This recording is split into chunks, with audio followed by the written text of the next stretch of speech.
Começando aí mais um episódio do Grand Tour das Coisinhas, dessa vez com um tema escolhido por vocês, né? Os personagens, né? Em mais de 1500 anos de história, foram muitos os notáveis que passaram aqui por Veneza. O personagem que eu escolhi porque pouco sabe-se de sua vida, apesar da sua obra ser conhecida no mundo inteiro. Aliás, uma de suas canções é uma das músicas mais reproduzidas da história. Sim, eu estou falando no nosso grande Antonio Vivaldi, filho da República de Veneza e um dos compositores mais geniais de todos os tempos. O Vivaldi nasceu aqui no bairro de Castelo em 1678. Desde muito pequeno, o Vivaldi já tinha saúde muito comprometida. Ele tinha uma espécie de asma muito forte e essa doença acaba influenciando também muito na produção musical. O Vivaldi era tão doentinho que quando ele nasceu, ele teve que ser batizado em casa, né? Só depois que ele aperfeiçoou o batizado dele, aqui onde eu estou, nessa igreja aqui atrás, San Giovanni in Bragora, aqui em Castelo. Vivaldi vinha de uma família muito humilde. O pai dele era barbeiro, mas também era um ótimo musicista e trabalhava na orquestra da Basílica de São Marcos, né? E foi lá, junto com o pai dele, que o Vivaldi começou a se interessar pela música. Bom, e vindo de uma família muito pobre, a única chance que essas pessoas tinham de se destacar na vida e de ter uma boa formação cultural e intelectual era indo para a igreja. E isso foi o que o pai do Vivaldi fez. A mãe do Vivaldi, Camila, junto com seu pai, mandam o Vivaldi para o seminário. E em 1703, o Vivaldi é ordenado padre e fica conhecido como o Padre Ruivo. O Vivaldi acaba tendo uma carreira eclesiástica muito curta, porque ele não dá conta de celebrar as missas por causa dessa asma forte que ele tinha, né? E acaba sendo afastado dos rituais das celebrações eucarísticas da igreja. Vivaldi ele vira professor aqui no Pio Ospedale della Carità, uma estrutura que englobava convento, orfanato e conservatório. As meninas que cantavam aqui na Piedade, elas ficaram famosas na Europa inteira. Além dessas meninas serem muito talentosas, elas suscitavam um fascínio e uma curiosidade muito grande, porque elas cantavam e tocavam escondidas por detrás de uma grade aqui na Piedade. A produção do Vivaldi foi muito intensa, né? As pessoas dizem que por causa dessa doença dele, que deixava ele muito ofegante, ele tinha sede de viver, né? Então ele transformava isso em composições muito energéticas e brilhantes. Então, com essa fama, com essa produção intensa, ele começa a receber pedidos de nobres, de soberanos de outras cidades e vai um tempo para a cidade de Mantua. Em Mantua, ele conhece a Anna Dirò, que é uma cantora e que vai virar protegida dele. A Anna Dirò acaba ficando conhecida como a menina do Padre Ruivo, porque o Vivaldi não deixa de ser um padre, né? Ele sai da celebração eclesiástica, mas ele continua tendo o título de padre, né? E isso vai causar um certo constrangimento na sociedade. Enfim, toda a fama e importância do Vivaldi vai caindo no esquecimento por causa da frivolidade da sociedade veneziana daquele século XVIII, né? As óperas napolitanas começam a ficar na moda e Vivaldi é esquecido. O Vivaldi muda para Viena a convite de Carlos VI, mas logo em seguida o imperador morre e todos os teatros da cidade são fechados, né? O Vivaldi fica sem ter nenhum lugar onde ele possa trabalhar e fica sem nenhuma fonte de renda. Um ano depois ele morre lá em Viena e ele é enterrado numa vala comum, né? E com ele vai embora toda a sua música, todo o seu talento, que fica esquecido até meados do século XX, quando retorna aí no panorama musical europeu. Bom, e sem dúvidas, toda a beleza dessa cidade serviu de inspiração para o Vivaldi criar, né? Nosso gênio da música. Então é com esse panorama que eu me despeço de vocês. Quero ser uma obra de arte viva, assim dizia Luisa Casati, a personagem que eu vou apresentar para vocês hoje nesse último episódio do Grand Tour das Coisinhas.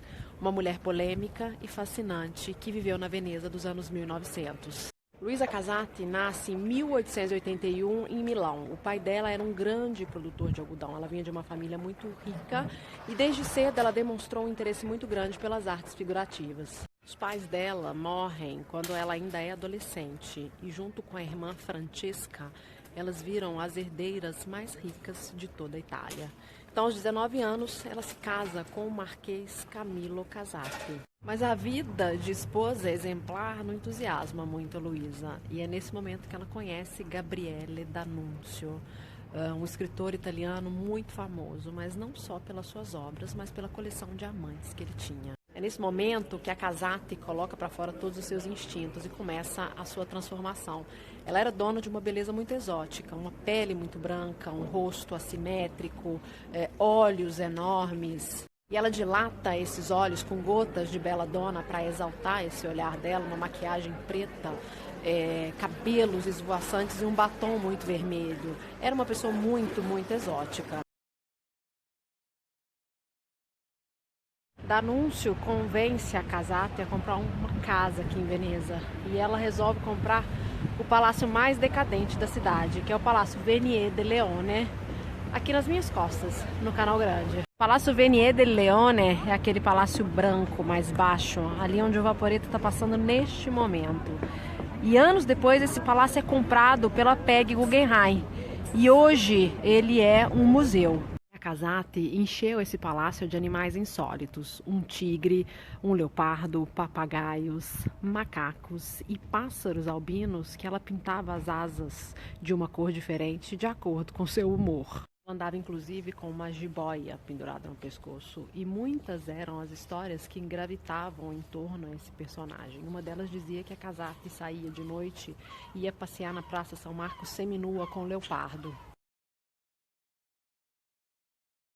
Outra dizia que uma ocasião ela pediu que o costumista, o figurinista do balé russo, fizesse um vestido para ela de lâmpadas. E ela inclusive tomou um choque quando ela usou esse vestido. Enfim, a gente pode dizer que a Casati era uma Lady Gaga de outros tempos. E a Casati acaba virando musa de muitos artistas da época, como Man Ray, Picasso, e ela dá um monte de festa aqui nessa casa, né, onde ela mora no Palácio Venier de Leone, e é frequentada por gente excêntrica e livre de toda a Europa.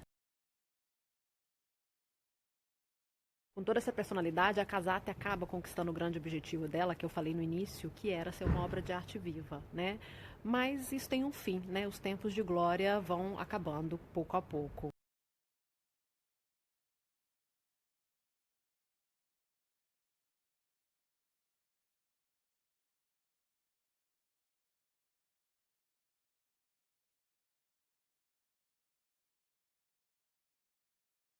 Ela ainda desfruta de um tempo em Paris, depois ela se muda para Londres, ela aluga um flat e ela morre aos 76 anos de derrame cerebral na capital inglesa. A Casati foi excêntrica até na hora da morte. Ela foi enterrada com o cachorrinho pequenês dela embalsamado e com um par de cílios postiços. A Marquesa continuou sendo uma obra de arte viva, inspirando artistas contemporâneos, principalmente os estilistas que criaram coleções inspiradas na sua figura, né? Lagerfeld, Alexander McQueen e John Galliano.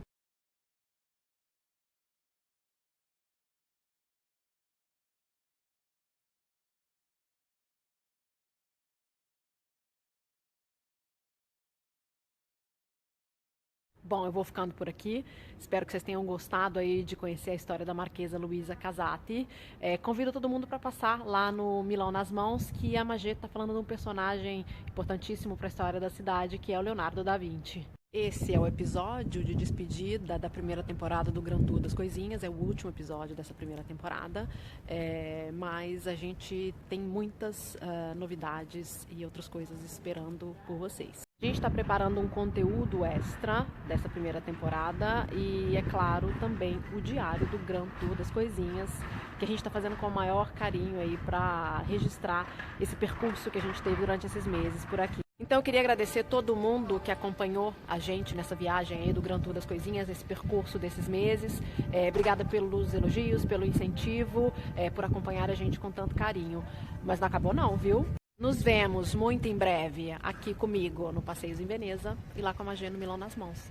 O Grand Tour das Coisinhas vai ficando por aqui.